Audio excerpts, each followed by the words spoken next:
जुन्नर आंबेगावचे उपविभागीय अधिकारी गोविंद पांडुरंग शिंदे वयवर्ष 46 यांना 2 लाख रुपयांची लाच स्वीकारताना एसीबीने रंगेहात पकडले आहे।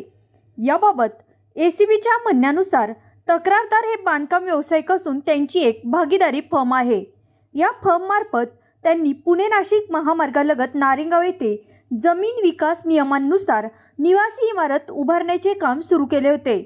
इमारतीचे सुमारे 90% काम पूर्ण झाले असून पुढील आवश्यक कागदपत्रे व नोंदी पूर्ण करण्यासाठी त्यांनी प्रांत कार्यालयाशी संपर्क साधला। हे काम मार्गी लावण्यासाठी प्रांत अधिकारी गोविंद शिंदे यांनी तक्रारदाराकडे सुरुवातीला 5 लाख रुपयांच्या लाचेची मागणी केली।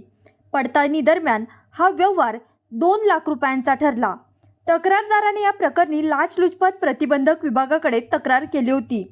त्यानुसार एसीबीने सापळा रचून 27 मार्च 2026 रोजी दुपारी मंचर येथील उपविभागीय कार्यालयात कारवाई केली।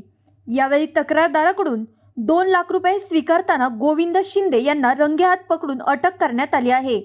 या प्रकरणी मंचर पोलीस ठाण्यात भ्रष्टाचार प्रतिबंधक कायदा 1988 अन्वये गुन्हा नोंदवण्याची प्रक्रिया सुरू आहे।